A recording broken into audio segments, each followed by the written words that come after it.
같이 읽겠습니다. 시작.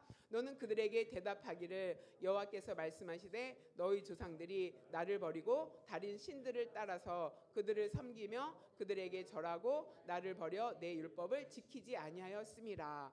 이유를 하나님이 얘기해요. 너희가 왜 재앙과 심판을 너에게 선포했냐면은 너의 죄악이 무엇이냐면 첫 번째 나를 버렸다. 나를 버리고 어디로 갔다? 다른 신을 따라갔다. 그게 너의 죄다. 두 번째 나를 버렸다. 또 율법을 지키지 않았다. 이 두 가지가 심판을 받을 만한 죄목이라는 거예요. 그러니까 여기서 우리가 발견할 수 있는 것은 뭐냐면은 말씀을 삶의 중심으로 두면서 살아내지 않았다. 유다 백성은. 그럼 우리는 이 실패에서 배울 수 있는 건 뭐냐면 하나님의 말씀을 내 삶의 중심에 두고 말씀대로 순종하여 살아내야 되는 것이 신앙 안에서 넘어지지 않고 실패하지 않는 법이다.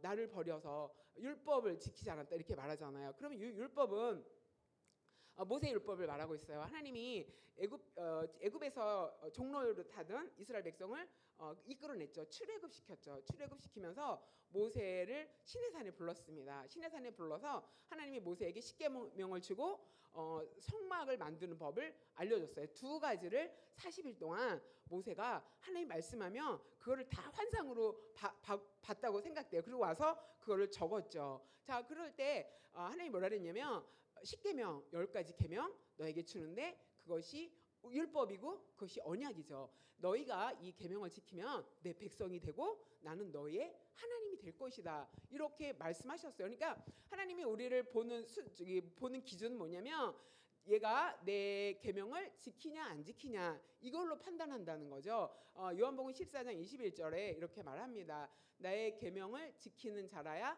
나를 사랑하는 자다. 근데 주님 사랑합니다라고 고백해놓고 하나님의 말씀대로 살지 않은 것은 사랑하는 것이 아니다. 하나님은 사랑한다고 느끼지 않는다는 것을 말하죠. 그 다음에 마태복음 22장 36절에 선생님 율법 중에서 어느 계명이 큽니까? 라고 물었을 때 예수님께서 이르시되 네 마음을 다하고 목숨을 다하고 뜻을 다하여 주 너의 하나님을 사랑해라. 이게 크고 첫째 되는 계명이다. 그 다음에 두 번째로는 내 이웃을 내 자신같이 사랑하라. 이게 10계명 안에 들었거든요. 1계명에서 4계명은 이렇게 하나님을 사랑해라. 그 다음에 5계명부터 10계명은 이렇게 이웃을 사랑해라. 그래서 하나님을 사랑하고 이웃을 사랑하면서 살아라. 이것이 율법이거든요. 그런데 내 율법을 버렸다. 이거 뭐냐면 하나님을 사랑하라고 그랬는데 하나님 대신 불안하니까 다른 것을 더 두는 거예요. 하나님도 섬겼지만 밖에 나가서 풍요의 신 바알도 섬기고 다산의 신 아세라도 섬긴 거죠. 겸해서. 그래서 종교 혼합주의가 문제라고 얘기를 했죠. 그러니까 너희가 나를 떠나서 다른 신을 섬겼다. 하나님을 사랑하지 않았다고 말하는 거죠. 두 번째로는 이웃을 사랑해야 되는데 너의 삶 가운데 정의와 공의가 배제되었다. 그래갖고 그 탐욕 때문에 탐심은 더 가지고 싶은 마음이라 그랬죠. 하나님이 있는데 하나님 외에 더 갖추고 싶은 마음, 그 다음에 하나님 주신 것이 있는데 그것 외에 더 가지고 싶은 마음. 그래서 탐심이 일어나는데 탐욕은 악한 방법으로 그것을 취하는 거예요. 그러니까 이웃에게 선하지 않은 나쁜 방법으로 탈취하고 빼앗는 방법으로 자기 것을 키워갔죠. 그러니까 하나님께서 두 가지를 말하는 거죠. 나를 떠나서 다른 신을 섬긴 게 너희가 심판을 받는 이유다. 그 다음에 내 율법을 떠난 거, 지키지 않은 거, 내 계명을 지키지 않은 것이 너의 심판의 이유다. 이렇게 말씀하셨어요. 그러면 오늘날 우리도 우상, 내 안에 사람이 만든 우상이라죠. 우상과 결별해야 되고 그 다음에 이웃을 사랑하는 하나님과 이웃을 사랑하는 삶의 실천이 율법이 우리 안에 있어서 하나님이 원하시는 것이 무엇인지 알고 말씀을 가까이에서 하나님이 말씀을 통해서 우리에게 요구하는 것이 무엇인지 안다면 그래서 우리가 그 말씀대로 산다면 우리는 신앙 안에서 성공할 줄 믿습니다. 말씀을 가까이 하는 저와 여러분 말씀 속에 들어가서 창세기부터 계시록까지 하나님의 음성을 듣는 저와 여러분 되시기 바랍니다. 두 번째 이스라엘 백성이 무엇에 실패했냐면은 죄의 형벌이 있다는 것을 몰랐어요. 죄를 지으면 반드시 죄에 대해서 책임을 져야 된다. 근데 하나님이 에레미야 16장 12절을 통해서 뭐라고 말씀하시냐면은 우리가 무슨 죄를 졌습니까? 라고 했을 때 이게 답변해 줬잖아요. 그러면서 12절에 이어서 너희가 너희 조상들보다 더 악을 행했다. 그 다음에 너희가 각기 악한 마음의 완악함을 따라서 나에게 순종하지 않았다. 그래서 내가 너희를 이제 여기는 이제 그 형벌이 나오는 거예요. 내가 너희를 이 땅에서 쫓아내겠다. 그 형벌이에요. 너희가 순종하지 않고 나를 버린 그 대가가 뭐냐? 이 땅에서 쫓아낸다. 그러니까 유다 땅에서 쫓겨나는 거예요. 그래서 바벨론이 3차로 공격을 하면서 유다를 정복하죠. 정복하면서 어때요? 그 땅에 그 비루한 사람들만 남고 비천한 사람들만 남고 공부 잘하고 기술자, 귀족, 왕족들은 다 포로로 끌려갑니다. 바벨론에 끌려가니까 그 땅에서 쫓겨나는 거죠. 그러면 여기서 말하는 건 뭐냐면은 형벌은 뭐냐? 내 소유를 빼앗기는 거죠. 그래서 내 소유가 빼앗기는 것을 말하고 조상들이 알지 못하는 땅에 너희가 포로로 갈 것이다. 거기서 너희들이 그렇게 좋아하는 다른 신들을 주야로 섬겨라. 이렇게 말하고 있죠. 그러면서 이 형벌은 또 하나 뭐냐면 은혜를 베풀지 않겠다. 하나님이 이렇게 말씀하세요. 하나님의 은혜가 제하여지는 거. 은혜는 뭐예요? 선물이잖아요. 우리가 각종 하나님이 주신 선물로 말미암아 그것을 누리고 살고 있잖아요. 일반 은총과 특별 은총의 은혜와 선물들이 우리 안에 있는데 하나님이 그거를 제하겠다. 그래서 우리에게 주시는 선물이 제해지면은 우리 삶이 얼마나 각박하겠어요. 얼마나 힘들겠어요. 그다음에 에레미야 16장 5절에 보면 나의 평강을 빼앗겠다. 그러니까 평강이 빼앗기면 뭐가 들어와요? 불안, 근심, 두려움, 막 이렇게 마음이 불안하고 힘든 거예요. 내 마음이 편안할 날이 없는 거예요. 그것이 형벌이다 이렇게 말할 수 있어요. 그다음에 인자와 사랑, 하나님의 사랑을 제하여 버리겠다. 사랑이 없는 것에 뭐가 있어요? 폭력이 난무하죠. 그다음에 서로 물고 뜯는 일들이 이 안에 일어납니다. 그래서 이런 형벌이 있다는 것을 안다면 이런 죄를 우리가 짓지 않죠. 그런데 이 뒤에 보면은 죄가 어떻게 시작됐는지 우리가 좀 살펴볼 필요가 있습니다. 이 죄는 아담과 하와로부터 시작이 됐는데 이 죄는 외부에서 들어왔어요. 하와가 그 사단의 유혹을 받잖아요. 근데 하와 내부에 죄가 있지 않았어요. 이 당시에는 이 죄가 어디서 들어왔냐면 하늘에 공중에 천사들이 타락한 천사들이 이 땅에 쫓겨나죠. 이 천사들은 자기 내부에서 스스로 교만해져서 싸움이 일어나서 쫓겨나잖아요. 천사들은 내부에서 죄의 욕망이 일어나서 죄를 졌는데 그 외부에서 타락한 천사들이 이 땅에 와서 하와를 유혹함으로 죄가 들어왔죠. 그러니까 죄는 외부로부터 죄가 들어왔다 이렇게 말해요. 그러니까 하와가 있을 그 당시에는 이 부패하지 않았어요. 내면이 부패하지 않았어요. 그런데 아담과 하와가 타락하면서 우리가 전적 부패하게 돼서 우리 마음이 부패하게 됐어요. 내부에서 부패해서 내부에서 죄가 시작되기도 하고 외부에서 죄가 들어오기도 하고. 그러니까 하와가 그 내면에 죄가 발생하지 않았는데 외부의 그 유혹으로 죄를 졌다면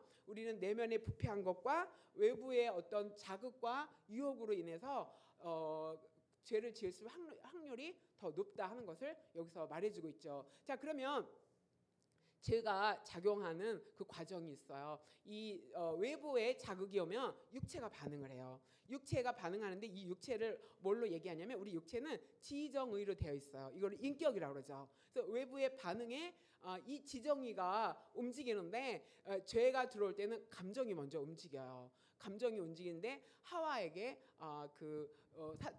뱀이 찾아가죠.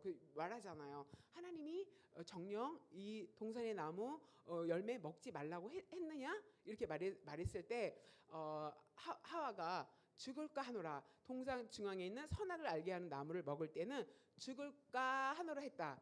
정령 죽으리라 그랬거든요. 근데 죽을까 하노라 이래 있어요. 그러니까 그 말을 들은 사람은 아담이에요. 그 하와는 아담에게 전해 들었죠. 전해 들었는데 정확히 들었는지 어설프게 들었는지 죽을까 하노라 이렇게 잘 몰랐어요. 그 틈을 타서 사단이 거짓말을 심어놓죠. 죽지 않는다. 눈이 밝아진다. 하나님 같이 된다.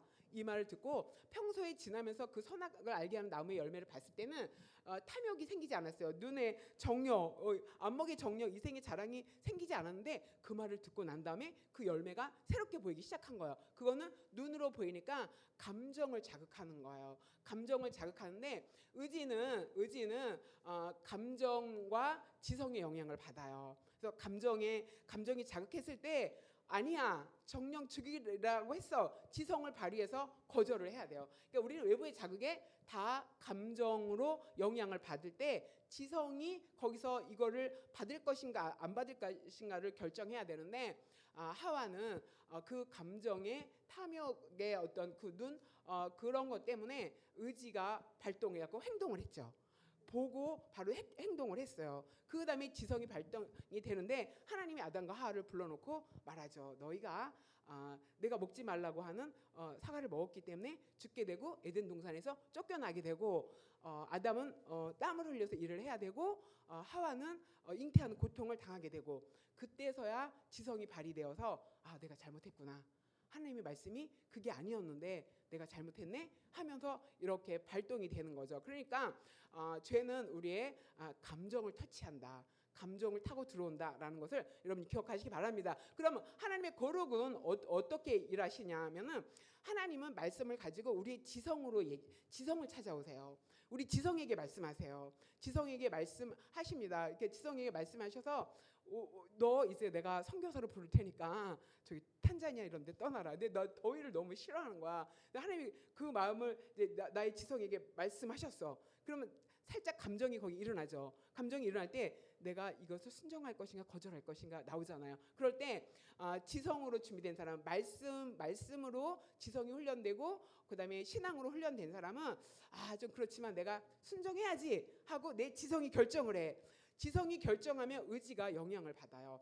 감정이 결정하는 것에 의지가 영향을 받아서 그 죄의 자리에 나가는 것처럼 지성에게 하나님이 말씀하면 그 지성이 결정하는데 의지가 거기서 움직이는 거예요. 그래서 의지가 그렇게 하기로 그러면 그 다음에 감정이 따라와요. 야, 내가 갈등했는데 순종했더니 너무 기쁘다.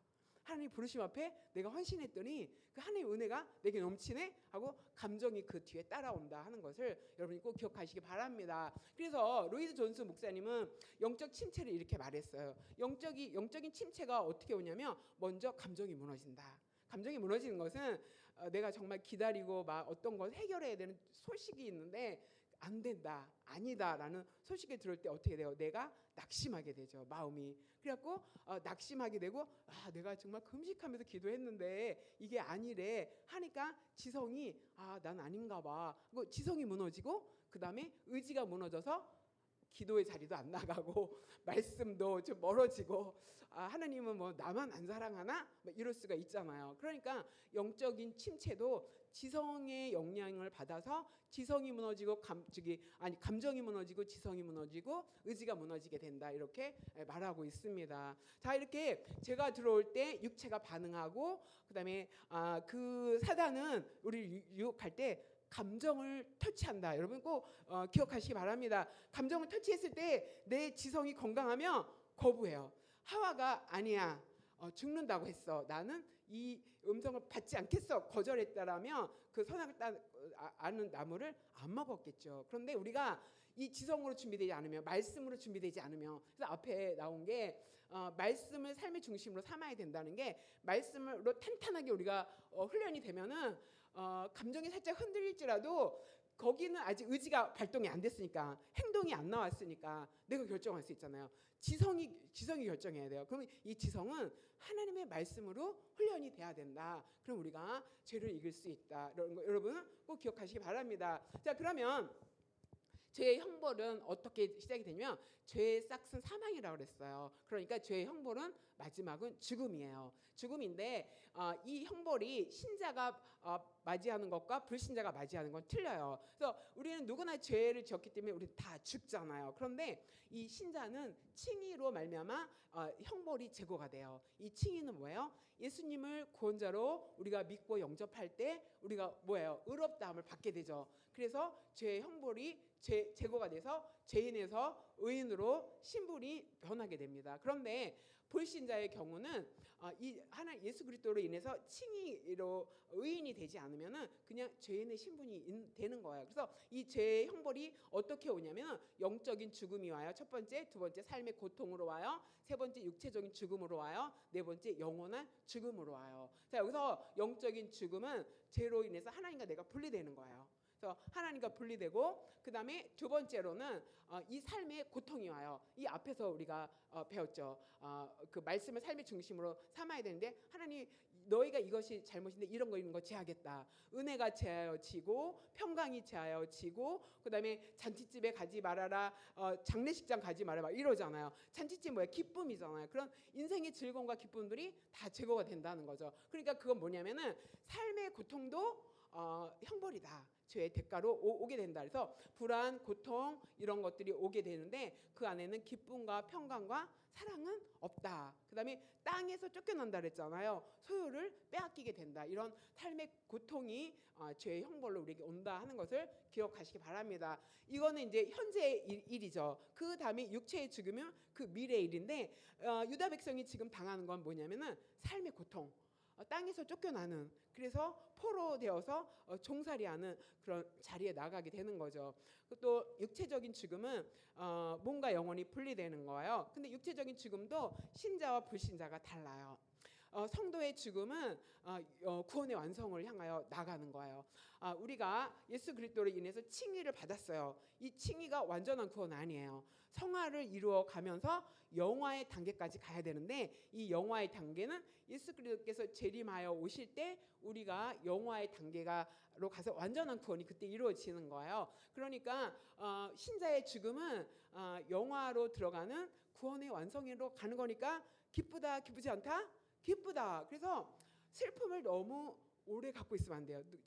가까운 사람이 이제 세상을 떠났다. 근데 우리 동기 중에 그 선배인데 옛날에 아들이 2년 전에 아들이 갑자기 교통사고로 오토바이 장사하다가 이제 그 하나님 나라 부름 받았잖아요. 근데 그 선배가 여기 탄현 쪽에 그 공동묘지가 있는데 매주 온다는 거예요. 아들 묘지에 2년 됐는데. 그래서 선배님 그 잘못된 것 같아요. 이미 죽음으로 끝났는데 봐요. 성도의 죽음은 뭐다? 영화로 들어가서 구원의 완전히 단계로 갔죠. 왜냐면 잃어버린 슬픔은 있죠. 너무 젊었는데 30대인데 예상하지 못했으니까 슬픔이 클 수 있는데 그 슬픔을 2년까지 가져간다는 것은 뭔가가 문제가 있다.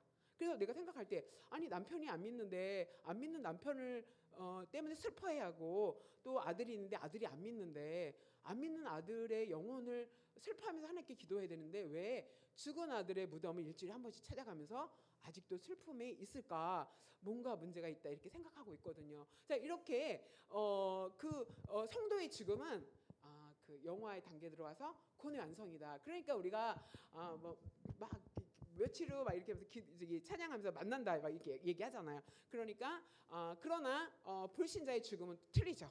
불신자의 죽음은 영혼과 몸이 분리되어지고 그 다음에 영원한 죽음에 들어가는 거죠. 그러니까 인간의 생명이 하나님과 완전히 분리되어서 영적인 죽음이 완성되는 것이 영원한 죽음이라는 걸 말해요. 그러니까 이게 조직신학 안에서 죄의 형벌이 영적인 죽음, 삶의 고통, 육체적인 죽음, 영원한 죽음으로 오는데 유다 백성에게는 지금 어마어마한 삶의 고통이 다가왔다 이런 것을 말해주고 있어요. 자, 죄의 형벌이 그렇게 큰 줄 알았더라면 이스라엘 백성이 그렇게 죄를 지었을까요? 아니죠. 그럼 오늘 우리에게 주는 교훈은 뭐냐면은 우리가 죄를 지었을 때는 그 죄에 대해서 책임을 물으신다.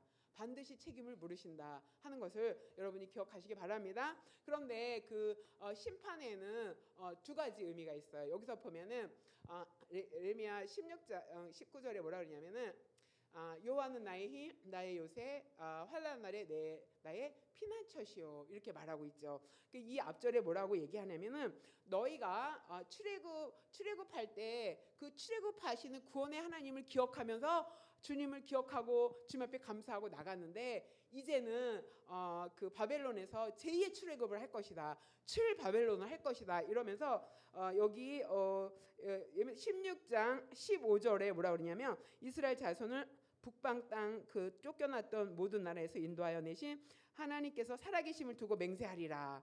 그들의 조상의 땅으로 인도하리라 이렇게 말해요. 그러면 심판에는 징계의 의미가 있어요. 죄에 대한 징계의 의미가 있지만 두 번째는 어떤 의미가 있냐면 회복의 의미가 있어요. 이 고난을 통해서 깨달아라. 근데 이스라엘 백성이 70년 지난 다음에 깨달았어.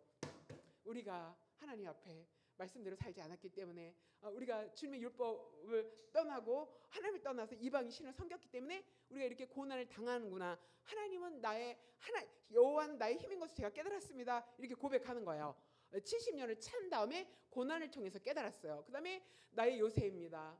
환난 날 내가 피할 곳입니다. 이건 뭐냐면은 우상을 섬겨봤지만 그 우상이 어려움을 당할 때 유다 백성에게 힘이 되어주지 못했어요. 하나님이 힘이라는 것을 경험을 통해서 알았어. 지성이 이제 안 거지. 이제 쫓겨나서 하와가 쫓겨나서 에덴 동산에서 쫓겨나서 깨달았듯이 이스라엘 백성이 쫓겨나서 바벨론의 포로로 가고 시간이 지나면서 돌아보면서 생각하니까 지성이 그때 작용하는 거예요. 마지막에 우리가 잘못했구나. 우상이 나의 힘이 아니라 하나님이 나의 힘이구나. 하나님이 나의 요새다. 안전한 장소. 죽게 피하는 거죠. 내가 거할 곳은 하나님의 품이 안전한 곳이었는데 우상의 품을 내가 잘못 알았구나. 그 다음에 환란 날에, 환란이 뭐예요? 아수르가 남유다를 계속 먹으려고 침공했는데 하나님이 남유다를 아수르에게 안 줘서 바벨론을 일으켜서 아수르를 침공하게 해요. 하나님이 일으켰어요. 그래서 아수르가 망하고 바벨론에게 남유다를 이렇게 맡깁니다. 바벨론을 몽둥이를 사용해서 바벨론에게 남유다에 맡기는데 여기서 어떻게 됐어요? 그 포로로 끌려갈 때 그런 환란을 당할 때 우상은 피난처가 되지 못했다.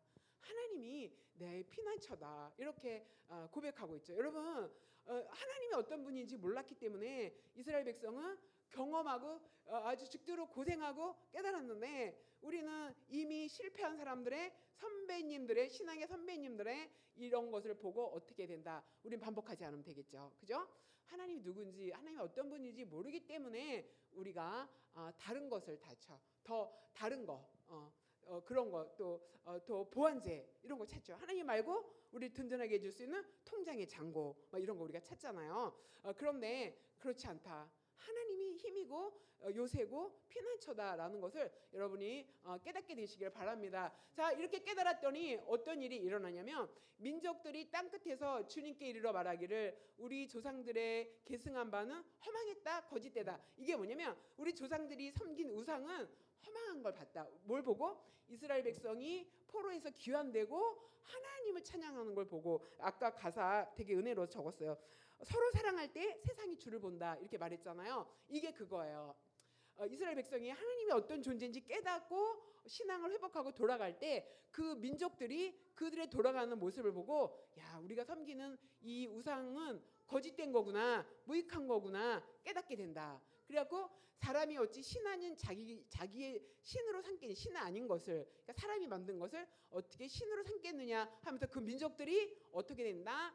하나님 앞에 나와서 하나님이 여호와인 것을 깨닫게 된다. 이게 뭐냐면 심판에는 구원의 의미가 있어요. 심판에는 죄를 징계하는 의미가 있고 회복의 의미가 있고 나를 통해서 회복된 나를 통해서 다른 사람들이 와 하나님이 정말 살아계시네 하는 그래서 그 사람들이 하나님을 찾게 되는 구원의 의미가 있다 하는 것을 여기서 말해주고 있습니다. 여러분 우리가 만난 이런 여호와를 나의 힘으로 삼고 요새로 삼고 피난처로 삼아서 하나님 한 분으로 충분합니다라고 우리가 고백하면서 살 때 나를 보는 다른 사람의 시각이 나를 통해서 하나님을 본다는 것을 여러분 기억하시기 바랍니다. 그래서 구원의 은혜가 임한다는 것을 그러니까 우리가 하나님이 어떤 분인지 깨달아야 돼요. 그러면 우리는 신앙에 실패하지 않습니다. 우리 2500년 전에 선배님들은 실패하셨어요. 그런데 여기서 우리에게 주는 교훈이 뭐예요? 우리는 실패하지 않기 위해서 어떠해야 하는 것을 말해준다는 것을 여러분이 기억하시기 바랍니다. 말씀을 마무리하겠습니다. 실패를 통해서 배우면 우리는 성공할 수 있다. 신앙에 성공하려면 첫 번째 뭐다? 말씀을 내 삶의 중심으로 삼아야 된다. 너희가 율법을 버렸기 때문에 이렇게 고난을 당하는 거다 이렇게 말씀하셨잖아요. 그런데 우리는 말씀을 우리 삶의 중심으로 삼게 되기 원합니다. 그래서 오늘 기도할 때 하나님 말씀에 순종하는 자가 되게 하여 주시옵소서 기도했으면 좋겠습니다. 두 번째, 형벌이 있다는 거, 죄에 대한 책임이 있다는 거, 엄청나다는 거 우리가 깨달으면 죄를 무서워하는데 그 과정을 얘기했죠. 우리의 감정을 건드린다. 근데 하나님은 말씀을 가지고 우리의 지성에서 말씀하신다라는 것을 꼭 기억하시기 바랍니다. 그 다음에 하나님을 아는데 알아가는데 힘쓰러. 그래서 그 하나님이 내 하나님이 될 때 저희는 흔들리지 않죠.